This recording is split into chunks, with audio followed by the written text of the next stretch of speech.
Hey guys, this is Hunter Levine, and thank you for listening to the Captain's Collective. In today's episode, I sat down with Captain Benny Blanco, host of the new outdoor show, Florida Sportsman Watermen. Benny and I got together to discuss a variety of subjects ranging from his history in South Florida, issues with our water quality, how we can improve environmental education, tips on working with clients, and his hope for the future of the outdoor entertainment industry. Benny is an advocate for the Captains for Cleanwater group, which exists to protect our most important resource and raise awareness about critical issues in Florida's estuaries. To learn more and to join the fight, please visit captainsforcleanwater.org. I hope that you enjoy. This is the Captain's Collective. Success is a gift. Excellence is the only thing to strive for. Out in front of those, tried to eat it. He tried to eat it. Hit him. You got him. He's on it. 2 butt caps off the rods, filled them with tequila. We took a shot and out we went. There ain't no getting into it after that. You're hooked. It's a bad habit. And all the time Flips, he's standing there ready to go for a tarpon. And he turned around, he said, "You talk so much, you're like a senator."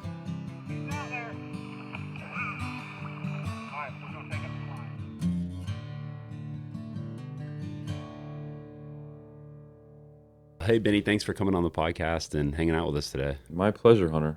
Absolutely my honor to be have the ability to talk and tell you my story.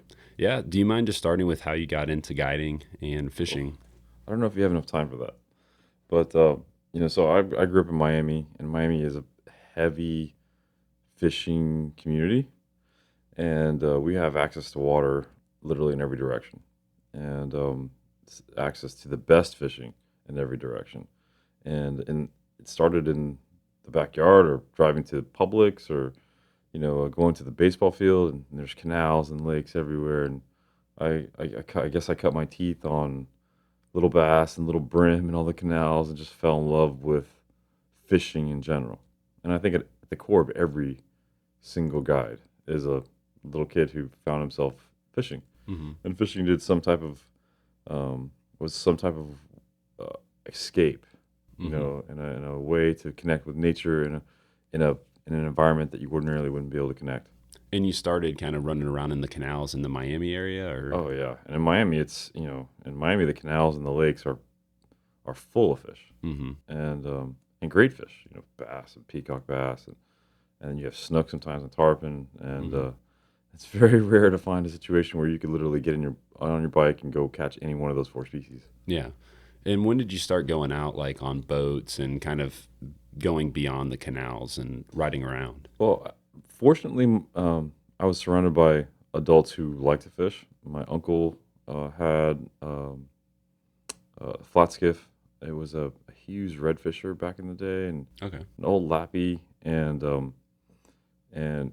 he found the Everglades slightly before I became interested in fishing, and he introduced it to me probably when I was 5 or 6, and I fell in love immediately. I mean, you come from Miami where you have, buildings in every direction, and the canals, even the canal, you're fishing in a canal, but you're fishing in somebody's backyard, really. And then you see the Everglades where there's nothing. Massive difference. Right. And you're surrounded by wildlife, and there's fish, a prospect of fish on every cast. That was overwhelming to me, and I was captivated immediately. Do you remember the first time you went to the Everglades? Oh yeah, I could tell you the whole thing. I mean, I was probably 5, and I caught my first redfish, my first snook, and I saw mangroves for days and black water, and it was just, to me, it felt like this untouched, wild place that no one had discovered yet. And obviously that wasn't the case, but that's what it felt like. Yeah. And those wild places, that original initial feeling of that it's just this undiscovered place and I have to explore, that's what I'm trying to protect. And you said you caught your first redfish in the Everglades? Oh yeah. Mm-hmm. What's the story there? Do you remember? I mean, nothing fantastic. It was probably a popping cork and a shrimp. You know. I mean, when you're 5 years old, you're not going to have a lot of skill. You're not going to sight fish a fish, and I'm pretty sure it was on a popping cork. It didn't matter. It was a redfish. It was the Everglades. Yeah. It was a wild place, and I was 5, and my eyes were as big as my face. Yeah. And did you get to go there a lot as a kid after No. that? I didn't. Initially, I didn't, but it was on my mind always. Mm-hmm. I mean, I don't know how to compare it otherwise, but it was so captivating that I thought about it when I was asleep. I thought about it when I was in school. I thought about it when I was sitting at the canal catching whatever I was catching. All I wanted to do was get back to the glades. Mm-hmm. Do you think that's part of just understanding the desire you have to bring clean water about and for people to understand the environment? Do you think there's some tie there too, as being a kid and going out to the Everglades and feeling like it's so untouched and uncharted? There's absolutely no doubt. I mean, as a fishing guide, as a professional fisherman in general, when you've got some time under your belt, you never have that opportunity to go catch your first snook again, catch your first tarpon again, that you get to see the Everglades for the first time again. But we take people for the first time all the time. And that's your opportunity to relive it. And when you can relive it and you see that, you inherently want to have more places like that to share with people. And the reality is, these days we're losing them faster than we can even think about saving them. And so there's absolutely no doubt that initial feeling that I had when I was a kid, that decade before I became a dedicated Everglades angler, of just dreaming about it all the time, that finding that first wild place, that special feeling right there, that's what we fight for. And you and I both have daughters, and you want to see the next generation be able to go out and to feel that way about nature and the world and be able to experience it. There's no doubt. I mean, I talk to my daughters about it all the time, and fortunately my oldest daughter is reaching into the marine biology field. They got to experience the Everglades, definitely not at its height, because I'm not sure that I got to see it at its height, and I've been guiding there 21 years. But they certainly saw it before we lost all the seagrass and before we had algal problems, and when you take them there now, you can definitely feel the tone, hear the tone, and see in their faces the difference in what they're experiencing as far as fish goes, and yeah, I mean, I want to protect it for them, there's no doubt. But I know that at some point I'm going to have a conversation with my grandchildren, my grandson, my granddaughter, when we take them out there, and I don't want it to be, it used to be like this. I don't want it to be the best days were this. Yeah. I want that conversation to be more like, look at that beautiful redfish, and look at that grass, and look at the water, and not even have a conversation about what it used to be. Yeah. And one of the shows I did this year, my buddy Shane Smith in the southern Lower Keys, he said he had a great line, and it was, at some point, what we're fishing today is going to be the good old days. And I'm tired of talking about the good old days. Yeah. I would like for the good old days to be coming up. Yeah. And the reality is, that is so possible. I think we get stuck in that pattern and that thought that the good old days are definitely behind us, and that honestly, that's bullcrap. Yeah. We know that through education, through conservation, through protecting these places, that it can get better. It will get better. She shows it to us all the time. Mother Nature shows us all the time. Yeah.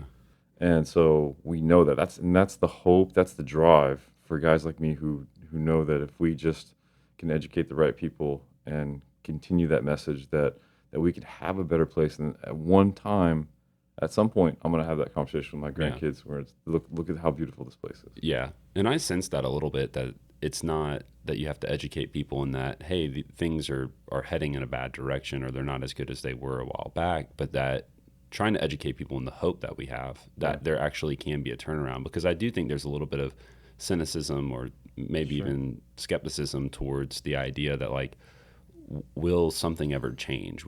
And how do you try to bring hope to people who maybe feel like there's just nothing we can do? Well, I mean, there are times when I look at what's happened and I lose hope, there's no doubt. But there's a fine line there. We have to have that historic perspective. We have to talk about what it was in order to understand where we are. So there's this theory called shifting baseline. And it's a very big problem, because you have, and I'll explain it. So my baseline for what the Everglades is is what I saw in the late 90s and the early 2000s and what the park was then, right? But if I go talk to my friend Rob Fordyce, his baseline was what was in the 80s. And if I go talk to, Flip Hallett, his baseline is what was in the 60s and 70s. And so what we understand what the Glades should be is totally different. But we have to understand that historic perspective to understand where we are and where we can get to. Now, the Glades and most of these estuaries we're talking about saving, they're never going to get back to completely what they were. There's no doubt. But if we know what it could be, then we know we know what we have to fight for to get back to at least a portion of that. Yeah. And it's a fine line. You have to understand the historic history. You have to understand that we're in a bad place in a lot of these places, but you also have to have that hope. Otherwise, there really is nothing to fight for. And I mean, honestly, that hope is what drives me every day. And nature has a way of being able to correct and restore over time. Sure. And I've heard stories from different guys across the state that are talking about how there's a uphill swing for them. Things are starting to head in the right direction on certain fisheries and with certain species. And I do think too, just being able to share, hey, here's some progress being made here. And I heard you talk on a podcast previously that a lot of fishing guides felt like they just kind of had to be billboards, or they had to say, everything's great, we're catching lots of fish, everything's good, because you don't want to turn clients away. But you want to be realistic. You want to be real so that people are educated. But at the same time, you want to be able to celebrate some wins along the way. And it seems like, they're on the education side of things, that there's been some real forward progress with captains in Cleanwater. And there's been a lot of progress with education, and it's really been a labor of love, because we have seen a lot of that, negative feedback about, we really shouldn't talk about what the water issues are because we're a tourism-based state and people won't come. And I get that. I was of that train of thought for a while. But then in 2015, we lost 50,000 acres of seagrass in Florida Bay. And I went to every organization, CCA, and, every organization around, and could not believe my eyes and ears when no one was raising hell. And I lost my mind. And, so we're beyond that point of not talking about it so people will still come, because those people who've been coming for years know that it's not what it was. And if you're not honest with them, A, you're going to take a chance of losing a client, and B, you're taking a chance of losing someone who could be an advocate. Because the people, the guides obviously care heavily about what's going on in the water. It's their livelihood. But the people who care the next are the people who are paying them to come fish those areas. I mean, they are the advocates. My clients, for the last 3 years, I've been educating on what's going on. I've been, telling them about the organizations and where they can best, invest their money and their time. And it will blow you away to see how involved they've become. And if I'd have taken that train of thought 3 years ago, that we shouldn't talk about what's going on, and we should just keep fishing and for as long as we can, and keep the tourism coming, then those guys probably wouldn't be fishing with me anymore, because I haven't been honest with them. And so I look at it as an opportunity, and I hope that at this point in the game, all of the guys around the state are looking at it as an opportunities. They're sharing the knowledge that we've been constantly sharing, so that we can create a group of advocates, and that's the only way we're going to get to change. And something that I think is kind of a myth that floats around is that it only impacts these handful of fisheries, and whether it's Sanibel or Mosquito or etc. But really, something I've noticed in traveling around and hanging out with different guides, even freshwater guys up in the mountains, is that everybody cares about the environment. Everyone cares about their ecosystems. And something I was wondering too is like how can guides, whether you're a guide down in the Keys or you're in Texas or you're a mountain trout guide, how can they do a better job educating their clients with the right way, like without necessarily shoving it down their throat, but then at the same time just pretending like everything's great? I mean, what are your... So, a really easy rule of thumb is to become very familiar with the information. And the information is readily available. CaptureCleanwater.org, EvergladesFoundation.org. I mean, there's a number of organizations, Bonefish Tarpon Trust, up and down the state. All the Riverkeeper Alliances have great information. And it sounds silly, we have to go educate ourselves so we can educate our clients. But I'm telling you that if you understand what's going on, if you really have the science, then it becomes an organic conversation. when it's forced, when you're trying to force it, when you don't know everything, and that's when it becomes uncomfortable. That's when it becomes like you're forcing things down your throat. And when you become educated, the awesome part about becoming educated, and I've seen this all over the state, and that's why I do what I do. That's why we created this show. That's why we create awareness whenever possible, is when one person becomes educated with the real information and they're comfortable with it, then they tell 20. Mm-hmm. Because the first thing that happens to you when you become educated about anything, you learn something new, you want to tell somebody. Yeah. And so they tell 20 people. And then those 20 people are comfortable and they tell 20 people. And that's how a movement starts. And so what you're saying is, like, let's just say that I'm a new client. I come out on the boat with you, and you're just saying that because you've spent so much time learning the information that it just will come up naturally, whether it's, we're pulling up on a certain spot and you say, you see the seagrass, let me just tell you what's going on with this, or Sure. I mean, it could be something as blunt as that, or it could be, he made a cast and he pulls in a bunch of seagrass that came off the top, and I can explain to him why that happened and what's been happening with the glades, and it's a 10-minute conversation. He understands what happened, and now we move on. It becomes an organic situation, and I didn't understand that at first, but now going around the state and talking to people about what's going on and educating people, it is absolutely an organic thing because it's something that I'm passionate about, and something that I've become educated for. So if the guides wanted to have an organic conversation, then all they have to do is educate themselves. And there's so much information. There's so many ways. They could simply just watch my show and become educated, but they could come to any one of the captain's meetings. They could simply go online for an hour and read a few things, and the science is readily available. It's black and white, and if you become educated, then it's easy to have organic conversations with anyone you meet. what do you feel like is the biggest obstacle with trying to educate guides and other people who are just avid fishermen? Well, I mean, with guides in general, I mean, we are a special group, and one guide doesn't want to be, taught by another guide in general. I mean, there's a lot of pride involved and the ego, and it's one of those special cases that, like on a football field,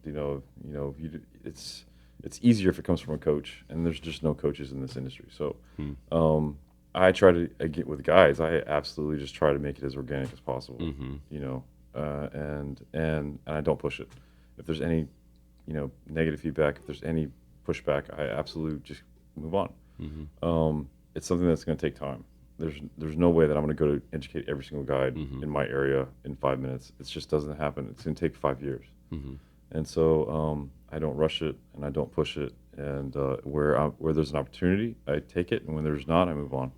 And how would you respond to somebody who kind of thinks, oh, people are being dramatic. You hear the word fake news a lot, or, I'm sure you remember when people were talking a lot about global warming and that's a lie. And, just all sorts of kind of skepticism towards it. Hey, man, I caught 3 snook yesterday. What are you talking about? I mean, how do you think the best way to respond to that is? You move on. I mean, there's that person doesn't want to be educated. So you give them the opportunity to find the education on their own.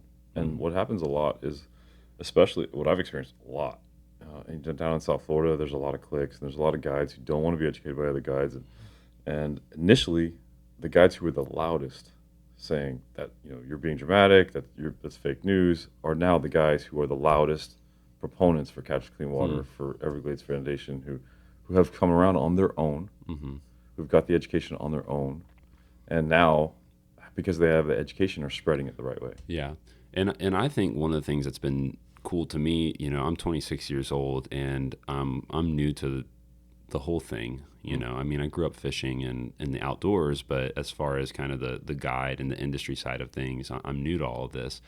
And it's one of the things that's been really cool is, we had mentioned some of this earlier at coffee, but it's like there's a lot of things that divide guides. There's guys who look down on conventional, and there's guys who look down on live bait or fly fishing, or people who travel and go to different spots, and locals. And it's all of these things that cause division amongst guides. But one of the things that really does seem to be pulling people together is groups like Captains for Cleanwater, who all of a sudden, I mean, because we were just hanging out at ICAST, it's like, here's the sunglasses I wear, here's the shirt I wear, but now we're all together on this. Nobody really is hesitating to come together and say, hey, I really want to be a part of helping this environment become better, Well, any guide who's spent more than 5 minutes on the water, and if you are a guide, you've spent more than 5 minutes on the water, whether you're a conventional tackle fisherman, whether you're a fly fisherman with bait fisherman versus artificial, you've seen the degradation. There's no hiding it. You know it. You may not talk about it. You may not want to spread the information with your clients. You may not want to get on the internet and talk about it, but you know it. And so that's the underlying connecting thread that holds and brings all those people together to fight, like with Captains and with Everglades and all the organizations, because they know that if we have to stand up, if anyone who tells you, who's a guide in Florida, who tells you that my fishery is coming back and it's better than it's ever been, is full of crap. And they're in complete denial. So anyone who's a guide worth his weight in salt understands that there is a general degradation that happens every single day, and that if we don't start protecting our places that we fish and love, then we're going to lose them. And so that's the underlying threat. And it's the underlying threat, like I said, that people just don't necessarily always talk about. And so that's what brings us all together regardless. So, I mean, I'll fight next to any fisherman who understands that we have to fight for protect our water. And then the last question I had in this kind of category was, you talked about there are times where you felt like you've lost hope, whether frustrated that people just don't seem to care. What are some tips that you could give, or some advice that you could give to a captain who's fighting and feeling discouraged or starting to lose hope? Take a break.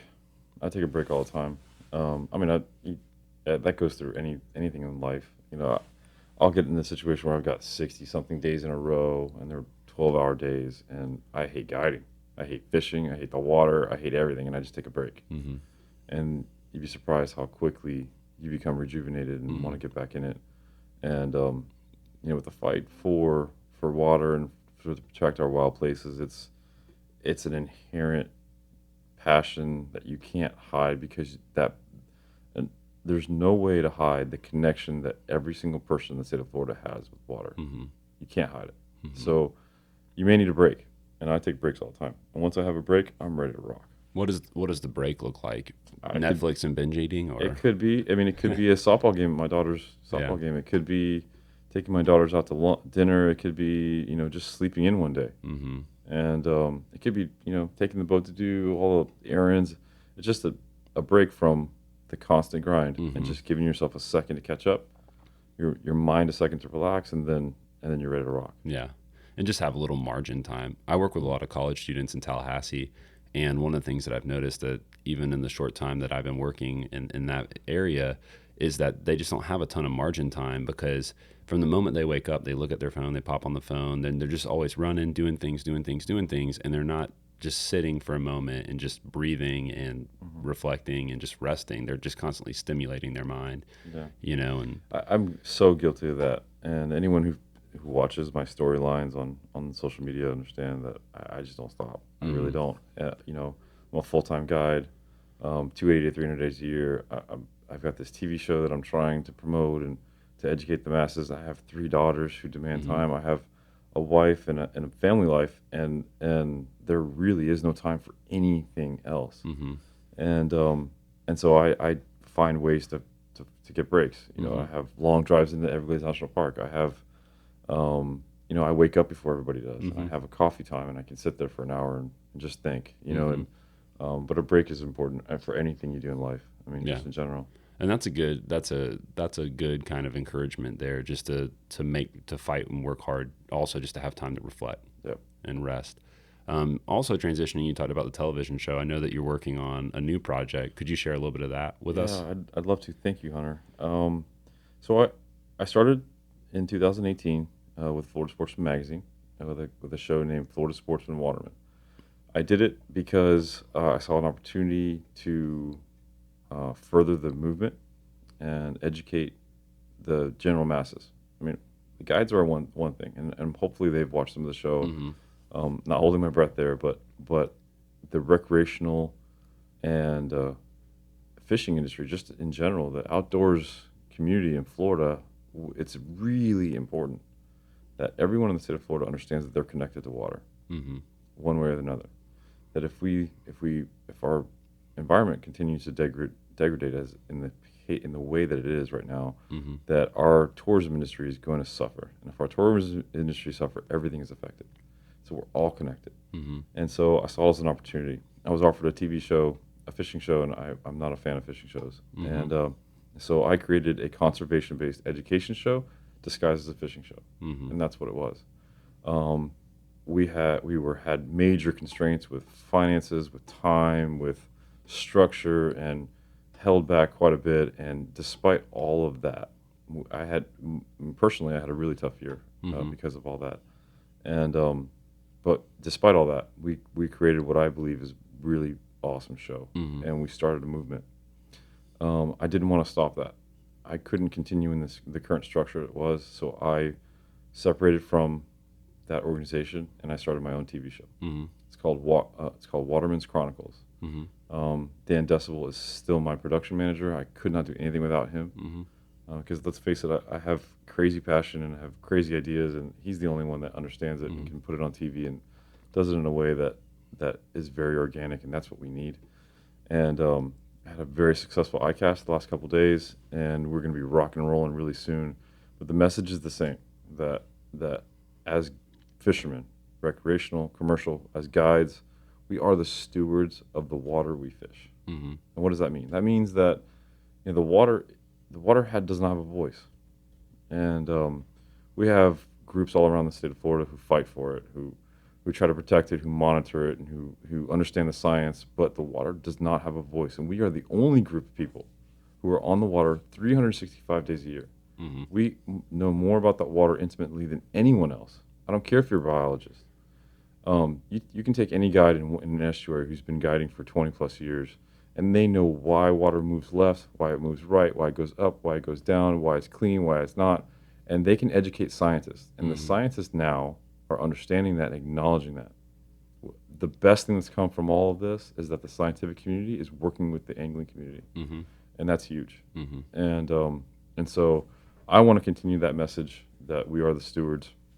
I want to continue perpetuating a cultural change where we're protecting and conserving and understanding our footprint when we go in these water, instead of this take mentality that we have to stop. And what are some of the changes now that you have a little bit more freedom and you can, and I think that's anybody that's creating content, you want to keep being able to, you don't want to have restraints on you. You have a vision for what you're doing. What are some of the changes that we're going to see in this new show? Well, there's a few changes, mostly behind the scenes. Mm-hmm.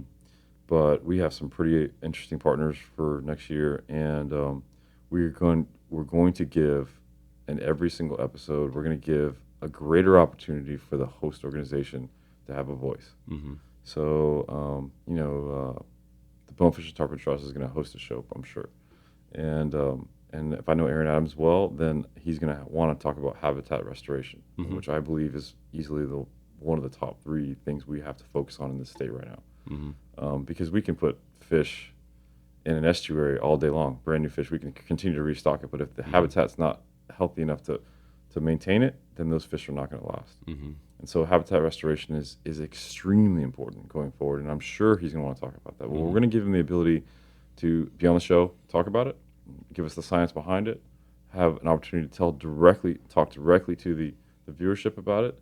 We're going to give him an opportunity to write a blog, to blast out, to promote that show, and then he's going to have BTT's going to have a 30-second commercial to either promote the organization or talk about what we need to do to get there. Yeah. And so I want to create a platform for education through a fishing show. Yeah. And the awesome part about the structure of the show is that I'm leaning on these huge voices. Mm-hmm. If anyone's seen the last year, they understand that I fish with Flip, I fish with Rob Fordyce, I fish with CA, Mm-hmm. I fish with Brett Martina and Peter Miller and Joe Gonzalez, the top of the top in all these estuaries. And we're talking about why water is important to us, but we're all professional fishermen. This is what we do every single day. So to catch fish and to make an entertaining show is not that difficult. So we absolutely produce a fishing show so that we can get the message across. Mm-hmm. And so I'm going to lean on these organizations to teach and give them the ability to teach directly to viewership, which is awesome. And hopefully influence, and I think this will happen, influence other content creators to do the same. Oh man, that's already happening. Yeah. I mean, before I started the show last year, very few TV shows were talking about water and why we have to protect it, and what our jobs are, what our responsibilities are.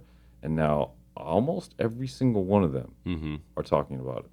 And I don't want to claim that at all, at all.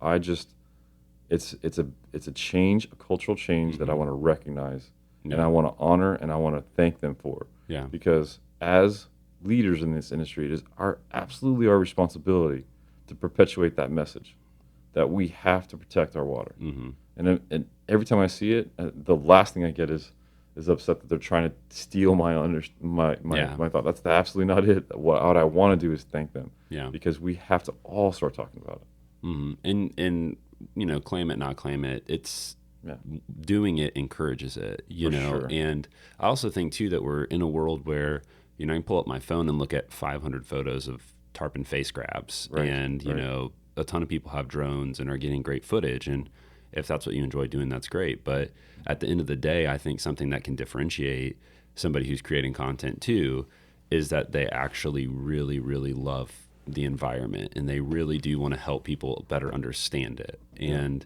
that's going to help you as a fisherman too. I mean, understanding the water, understanding the different things that are happening in the ecosystem is going to translate too into having, better success following, tracking, targeting fish. For sure. I mean, education always helps. Yeah. And, that's definitely a learning curve that the younger guides, I went through as a younger guide, and I see all the younger guides going through. They think that because they went and caught some fish that they can become a guide, and that doesn't happen. The only way you get there is through experience and through education, educating yourself on the science behind every fish, behind the water, behind the environment. And if you understand all those things, then, as a guide, your whole entire job is to eliminate variables constantly. Eliminate the long cast, eliminate the wind, eliminate the depth of water, eliminate the visibility issue by putting the sun over your shoulder or by getting the right angle on the cast. And you're eliminating variables constantly. And if you can understand from a scientific perspective what those variables are, it just gives you the upper hand. And so education in all cases makes a lot of sense.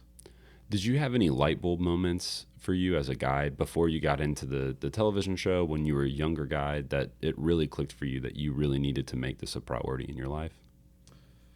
Oh, man, so many. Yes. Every year I would see something that blew me away environmentally that I thought, that's a bad sign. But what happened prior to 2015 is I just figured, like everyone did, that there's somebody fighting to protect it. There's all these organizations. There's a scientific community. It's a national Someone park. else will do it. Yeah. Somebody else is taking care of course. So in 2015, when that all went down, and I saw my fishery, which was booming, completely destroyed, and I had to fight back the tears to go talk to these people to find out what was going on, how I can get involved. And when I found out that nothing was happening, that's when I realized that we are the people responsible for protecting these places. We are, and that's why I did the show. That's why I fight, because everyone needs to understand that no one's going to go fight for it. First of all, no one's going to go fight for it like we are. No one's as connected to the water as we are, period. And frankly, no one's fighting for it.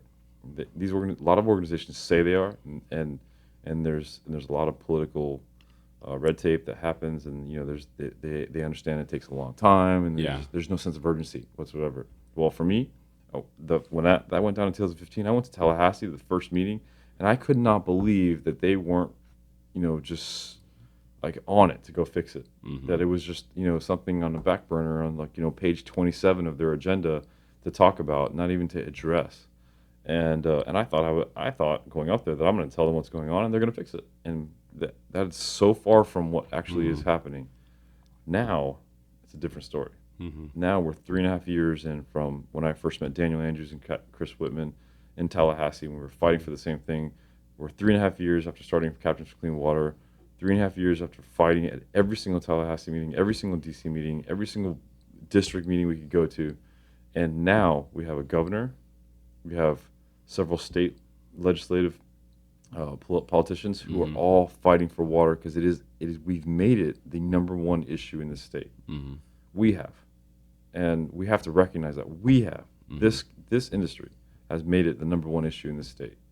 And now, because we're making progress, we have to double down on that. Those politicians who have been elected on those platforms need to understand that we're holding them to it. and B, we have to continue to educate so that we can get more politicians, more legislators, more scientists involved, so that we can see a solution soon. Yeah. And there's still that danger of people thinking, okay, well, Benny's going to fight for it, or Chris is going to fight for it, Daniel's going to fight for it. And I wish I would have paid more attention in college, but I do remember I took a psychology, like, basic level class, and there's a term for it. Somebody can email me it or whatever, but they talked about how, in large group settings, a lot of times nobody will do anything because they think someone else is going to do it. Yeah. And I definitely think too that another myth or misconception might be, well, I don't have a TV show. I don't have X amount of followers on social media or whatever. Who cares what I think? But people do care. Well, I'll tell you this. I've never. It's also a personality thing. I've never been that kind. I never, especially in this industry, I've never waited for somebody to tell me what to do or wait for the group to go do it. I kind of formulate my own ideas, but I'll tell you this for sure, every single voice matters. And the first time I went to Tallahassee, I was abruptly educated on what our voice really means. But what was a light bulb moment for me was when I recognized that they could not believe that I drove up from Everglades National Park to go tell them about the problem. That they gave me time and they gave me attention. And that's when I realized that at that moment I realized I'm going to every single one of these damn things because they will listen if you're there. And so every single voice matters. Every single voice matters. I don't care if you think I have 2 followers on Instagram and no one's going to listen to me. Your voice matters, and it's important to become educated so that you can educate the people around you. Yeah. I mean, if you can educate 2 people, then your voice did something. Yeah. So that's how we have to look at it. Yeah, there's like that story about a kid walking the beach with his grandpa, and there's like millions of starfish washed up on the beach, and he picks one up and throws it in the ocean, and he picks another one up, and the grandpa says, "What are you doing?" And he said, "I'm saving starfish." And he said, "You can't save them all." And the kid leans over and he picks up a starfish and he throws it in the ocean and he says, "Save that one." And I do think that it's easy to tell yourself, well, I'm not a TV guy, no one really cares what I think, but if you can just make a small impact, it all adds up together. And even what you were saying, when you drove up to Tallahassee 2.5 years ago, that was pre-TV show, right? Oh yeah. I had very little followers on Instagram. I had no TV show. The TV show wasn't even. I just started a TV show last year. Yeah. What stood out was how much you cared that you were willing to drive up. Well, as you can tell, I have a lot of passion for it, but and I think every one of us does. And I said that before. Like the connection that we all have with water is a passion that you cannot hide.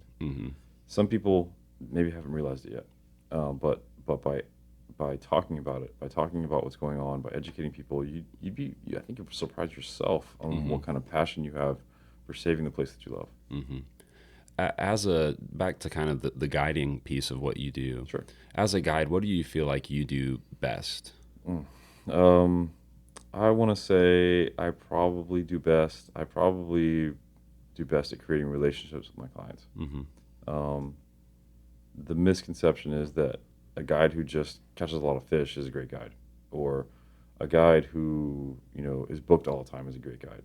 A guide who is great at marketing, a guide who is great at communication with their clients, a guide who makes their clients feel at home on the boat, a guide who educates their clients, a guide who puts them on fish but tells them why and educates them how to do it.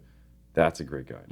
And so I want to say that I create healthy relationships with my clients, and I make them feel at home, and I educate them while I'm on the boat, not just about water, but about how to catch fish and why we're catching those fish and the science behind it, and it helps them fall in love with the water that I love. And I think that's probably what I do best, if I had to pick one thing. Yeah. What are some things that you do to try to make a client feel at home on the boat? There's a lot of things. I think it's a natural thing. I just joke with them and take the pressure off of that first when you're pulling the line up to that first tailing redfish or bonefish, and they're completely stressed out, and you can see their knees shaking, or they see the first tarpon migration for the first time, and a joke goes a long way. Some positivity goes a long way, but formulating that bond, I think, is the most important thing a guide can do during that day, whether they catch a fish or not. Formulating that bond, creating a trust relationship with their client is super important. And I think as a guide in this industry, we have, let's just look at the fishing community in general. You have X number of people who are willing to hire guides throughout the industry, right? Then you take away bass, and there's like a small percentage who are saltwater guys. And then you take away offshore, and there's a really tiny, small percentage of guys who want to fish inshore saltwater. Believe it or not, our industry is super small. And so when you have someone, whether you are a rookie guide or a veteran guide, your responsibility is to make sure they have a good time, because you're then responsible to our industry to make sure that those people become educated on how to catch fish and want to come back, whether they come back to you or not. We have very few opportunities at new clients in this industry. Yeah. And that may be one of my biggest frustrations with the younger guides. And this is a sore subject in general, but like you have younger guides who daddy bought them a boat, and daddy bought them a truck, and daddy bought them a website, and they're great at catching fish with their buddies. But then you stick somebody who comes down from Wyoming for the first time to go catch that first redfish or bonefish, and the guy doesn't know how to put them on them, or is abrupt with them, or doesn't educate them, doesn't give them the time of day, and that person never comes back. So I think it's important that as guides we understand that responsibility to the industry, and that we understand the responsibility of that client to make sure that they feel at home where they are, to give them the best day we can so that they come back for the industry. Could you talk about some mistakes people make with clients? Because that makes a lot of sense. In some ways, it's kind of similar to the environment, which is like understanding the impact that your actions can have, not just on the environment, but on the industry. But what are some mistakes that people make with clients on the boat that you feel like would make them not want to come back? Yeah, I mean, it's really easy. I mean, fishing's supposed to be fun. We forget about that all the time. It's a business for us, and so sometimes we look at that person as the day pay for the day, and that's we just got to get through the end of the day, and we can pay our bills type thing. Yeah. That person is paying you money to go catch fish and have fun. Fishing is fun, so make it fun. The mistake people make is they lose sight of that, and so they put too much pressure on a fish. I've seen guides do it all the time. I've got clients that come to me all the time who have been with somebody else who say the guy yelled at me and got way too intense, and and or he was drinking, or he was using profanity, or it's supposed to be fun. So if we remember the fact that fishing is fun, then we'll never have a problem with a client on the boat. And some people just don't care about the clients, and you can't really. It kind of reminds me of what do you do with somebody who just says, "Oh, that's just a bunch of fake news. I don't care." You can't make someone care. Yeah. That guy should probably be in a different industry. I mean, I don't know what to say. This profession, and I'm sure it's the same in a lot of professions, but in this profession especially, you have to love what you do if you're going to be a successful guide. Yeah. And I don't think anybody would say, I don't care about my clients, but there's a big difference between saying I care about my clients because of what they can do for me by paying. Sure. And I care about my clients as in like, I know about their kids and their life and the things they're interested in. And, I actually care about their well-being and want them to have a good time. Even if they don't catch a big fish, that makes my Instagram page look better. Yeah. What I care about is that they go back to whatever state, whatever city, and that they enjoyed it and that this was a decompression time for them, And so I think that's, for you, you said you've been guiding for 24 years? This is my 21st year. 21st year. So you're in a really good place, I think, in some ways to be, I've sat down with a couple other guys, like almost the middle child, for lack of a better phrase, between the younger guides, which you still have some connection to, of course, and then the old timers who have been doing this for over 30 years. Some of them aren't even guiding anymore, but how do you see, so we talked earlier about how Captains for Cleanwater and groups like that have brought people together across different generational and all sorts of divides, but what do you think would be the most helpful thing for the guide community at large, just to be able to have better relationships amongst each other? That's a tough one. If we could eliminate ego across the board, that would be, it would just all naturally fall in place. What I've been doing personally, and this is a tough one for me because as a guide, you recognize that guide next to you is your direct competition. You recognize that they're, in a lot of cases, they're going to talk highly of themselves and not of other guides because that's how they keep their business. that's a lot of that goes on. And what I've done on my own is started to befriend the younger guides and encourage them and create a wave of positive information back and forth where they understand that that I don't necessarily see them as a competition, that I want them to succeed. I want them to do good. And I think in general, as guides, if we can understand that we are all the same, and we're doing it because we love it. We're doing it because we love the water. We love the fish. We're the same. And you're not going to find that same kind of passion outside of the industry. And so it's hard to recognize that. It's hard to let go of the ego. It's hard to let go of that concern that they're competition. But, it would be awesome if there was a little less ego and a little more positivity in the industry. I think that would go a long way. You good if we move into some fun rapid fire questions as we close out? Sure, man. I don't care. We'll start easy, but what's your favorite species of fish to target? That's a bad question. That's not a good rapid question. I'm so blessed to fish in South Florida. I dare you to find a place that has more world-class species and accessibility within one day anywhere in the planet. And then is super accessible from anyone in the planet. At any given day, I could be catching bonefish, permit, tarpon, snook, redfish, tripletail, cobia, grouper, sailfish, dolphin. I mean, it doesn't exist anywhere else, at least not in this level of accessibility. And so the other awesome part about it is that seasonally, the opportunity for those species changes.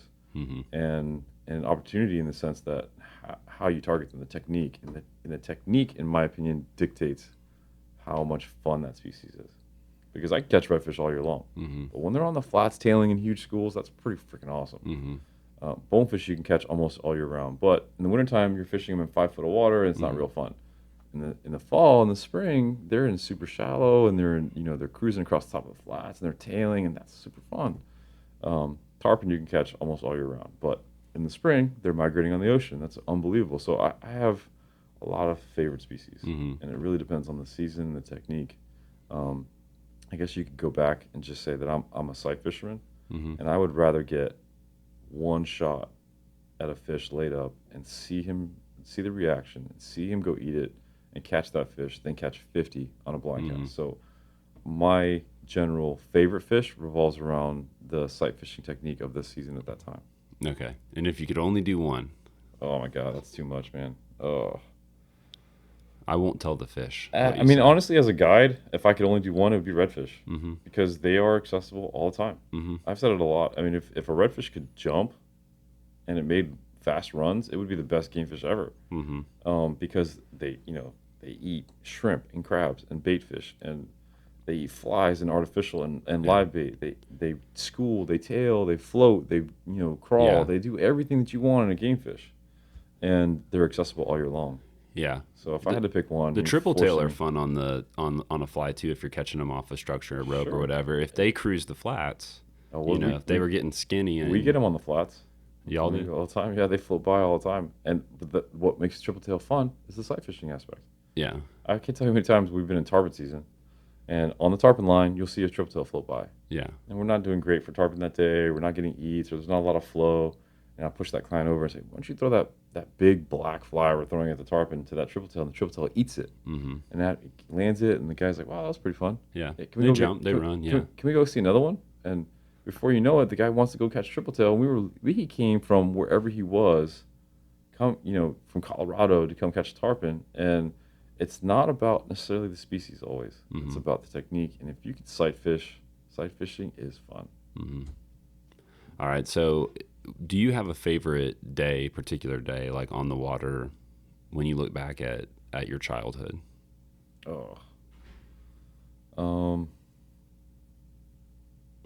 No, I wish I did. Maybe if you could classify childhood as, maybe my teens, when I that first time I took a couple friends fishing, and I didn't fish. I just I kind of helped them catch their first fish, and saw that I was, at the end of the day, it like hit me that I put those guys on fish, and that was a lot of fun. I didn't even catch a fish. Wait a second, I didn't catch a fish today, and that was a pretty awesome childhood moment. I don't think I verbalized it, but at that moment, I think I realized I was going to be a guide. That's the reason I'm here. Yeah. The first time you kind of went out and functioned as a guide, in a sense. And it wasn't planned. It just happened. What is something that you're good at or that you really thoroughly enjoy that's not related to fishing that maybe many people don't know about you? I'm good at being a dad. Yeah. I mean, I love my daughters. Mm-hmm. So, it's a tough subject because, again, I spend so much time away from them. But they are, the fuel for what I do, everything I do. Mm-hmm. And so I want to say I'm good at being a dad. Yeah, that's a good one. If you weren't in the fishing industry, what do you think you would do vocationally? Oh, my God. I'd probably be dead somewhere. I think I tie myself to fishing because it's outside in the outdoors, and I'm an entrepreneur. I'm on my own, and I don't have a boss, and there's a lot to be said for that. I don't think I can function in a corporate situation. I mean, I don't think I could be in an office. I know I can't be in an office. I probably would, I'd probably be working in a landscape crew because I just couldn't function any otherwise. I have to be outside. Yeah. So I don't. Well, you're an entrepreneur. You'd probably be running a landscape crew at this point. Maybe. I mean, you probably have a higher, you have higher appreciation for who I am than I do. I don't think I can function if I couldn't be on the water. The water is my life. So, Costa has this new slogan out, and it was like perfection for my life. For those who need water to breathe. And I was like, wow, that's pretty corny. And then I thought about it. I'm like, wait a second. I mean, that really is who I am. I have to be on the water. I have to be near the water. I have to be touching the water every single day. So I don't know what I would do. I really don't. Well, if people want to follow you and stay up to date with what's happening, what's the best way for them to do that? Well, you can find me on social media in a couple platforms. Probably if they wanted to continue to be educated on what's going on, Instagram is the best way. And my tag is super easy. It's Captain abbreviated Benny Blanco, and I mean, if you search Benny or Blanco or Waterman or TV, you're gonna find me. And I try to post there every single day for a lot of reasons. I think my business, is what it is because I post on a daily basis, and that's something that doesn't necessarily get me a great fan base within the guide community because they generally don't think social media is really a friend of what we're doing. But from a business perspective, it makes absolute sense to be in contact with your clientele on a regular basis. And so I'm on there every day.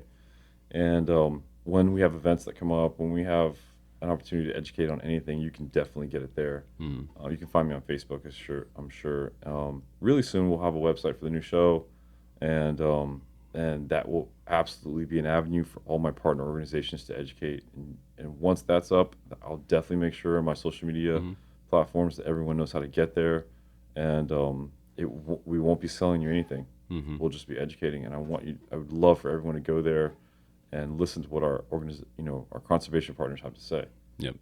And I'll make sure to keep that included and up to date on the blog post. But Thank thanks you. so much for the time, man. I really appreciate it. Yeah, it's my pleasure, Hunter. Thank you so much, man. All right. Honored to be on here. Yeah. Have a good day. All right, man. You too. Thanks for listening to the Captain's Collective. Hey, please continue to try to spread the word about the podcast, and we'd love to hear from you. So if you have any ideas or any feedback, please feel free to reach out. We hope that you enjoyed. This is the Captain's Collective.